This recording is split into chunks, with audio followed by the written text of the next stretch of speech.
ஒரு மனிதன் மௌத்தாகிவிட்டால், மரணித்து விட்டால், அந்த மனிதனுடைய உடம்பிலிருந்து அவனுடைய உயிர்கள் பறித்தெடுக்கப்படுகிறது. அந்த உயிர்கள் உடம்பிலிருந்தும் நரம்பிலிருந்தும் எலும்புகளிலிருந்தும் பறித்து எடுக்கப்படும் அந்த வேகத்திலே அந்த உடம்பு புண்ணா போய்விடுகிறது. எந்த ஒரு மையத்தும் அந்த காட்சியை தாங்க மாட்டார்கள். ஒரு மனிதன் மரணித்து விட்டால் உடனே என்ன செய்கிறார்கள்? வீட்டில் உள்ளவர்கள் வருகிறார்கள், அடி கழுவ வேண்டும், குளிப்பாட்ட வேண்டும் என்கிறதுக்காக வருகிறார்கள். அந்த மையத்தை உடுத்திருந்த சட்டையை, சாரத்தை, உடுப்புகளை கலட்டுகிறார்கள்.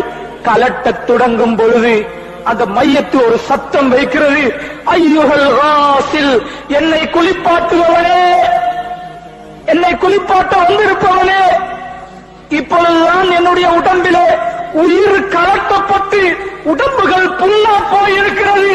என்னுடைய உடம்பிலிருந்து சட்டைகளை கலட்டும் நீ என்னை மெதுவாக நடந்து கொள், தாறுமாறாக கலட்டி விடாதே, என்னை அந்த பக்கம் இந்த பக்கம் போட்டு புரட்டி இந்த புண்ணுடம்பை இன்னும் அழுத்தப்படுத்தாதே என்று ஒவ்வொரு மையத்தும் கெஞ்சுகிறது.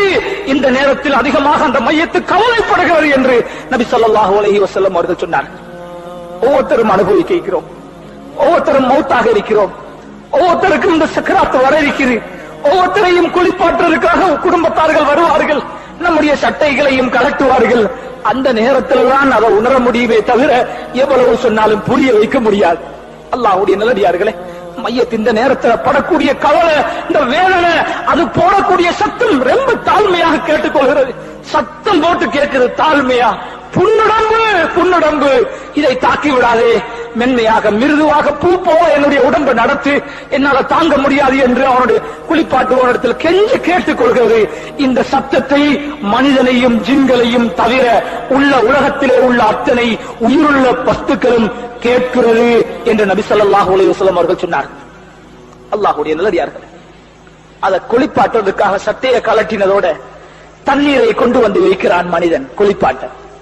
இப்பொழுது இன்னொரு தடவை சத்தத்தை அந்த மையத்திடுகிறது.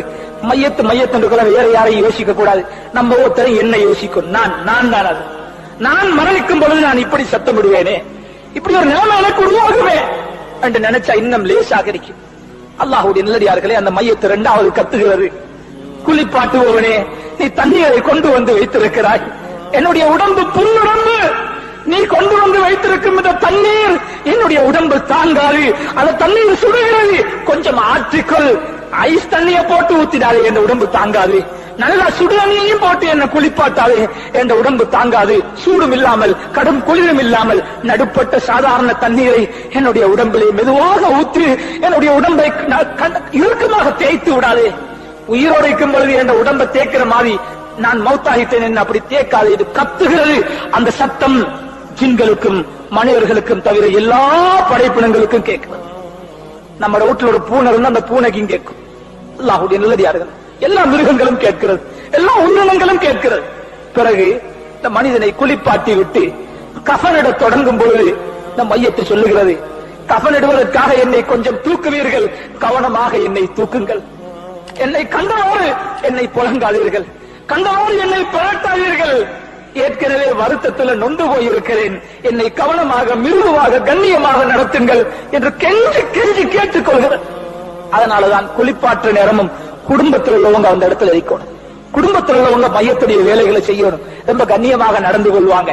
புறத்தி மனுஷனுக்கு இதெல்லாம் விளங்காது, அவருடைய வேலையை முடிக்க அவர் அவசரமா செயல்படுவார், அது மையத்துக்கு வருத்தமாகவும் அமையலாம்.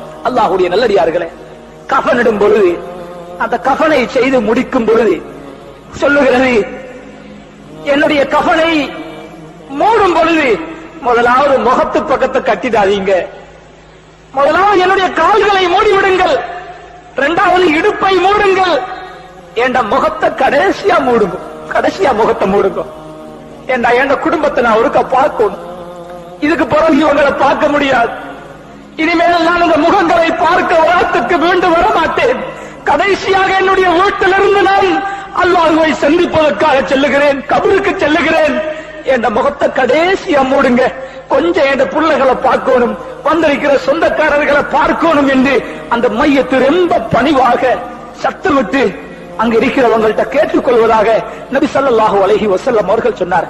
அல்லாஹ்வுடைய நல்லடியார்களே, இந்த உலகம் சிறுசி, இதுல இன்பங்கள் சிறுசி, இதை கண்டு நாங்க ஏமாந்து தீக்கிறோம். ஒரு பெரிய வாழ்க்கை எங்களுக்கு பின்னாலே, மௌத்துக்கு பின்னாலே ஒரு நீண்ட ஹதீஸ், ஒரு சில விஷயங்களை ஞாபகத்திலே வைத்து. ஆகவே அல்லாஹ்வுடைய நல்லடியார்களே, இரவில் தூங்குகிறோம், அன்புள்ள மனைவி பக்கத்திலே தூங்குகிறார். காலையில் இவளை சந்திக்கலாம் என்கிறதுக்கு என்ன உத்தரவாதம்? என்ற பிள்ளைகள் பக்கத்தில் இருக்கிறார், நான் இல்லாம இயலாது என்று சொல்லிக் கொண்டிருக்கிறோம். அடுத்த நிமிடம் எனக்கு மரணம் வந்து விட்டால் என் பிள்ளைகளுடைய செய்தி என்ன? என் தாய் தகப்பன் செய்தி என்ன? என்னை பெற்றவர்கள் இப்பொழுது கபரில் இருக்கிறார்கள், கூட பிறந்தவர்கள் கபரில் இருக்கிறார்கள். இந்த நிமிடம் இன்று வெள்ளிக்கிழமை இந்த நேரத்தில் அவர்களுடைய கபரிலே அவர்களுக்கு என்ன நடந்து கொண்டிருக்கிறது? என்ன நடக்கிறது? சிந்தித்து பாருங்கள் சகோதரர்கள், என்ன நடக்கிறது? சொர்க்கத்தில் இருக்கிறார்களா? நரக படுகொலையில் இருக்கிறார்களா?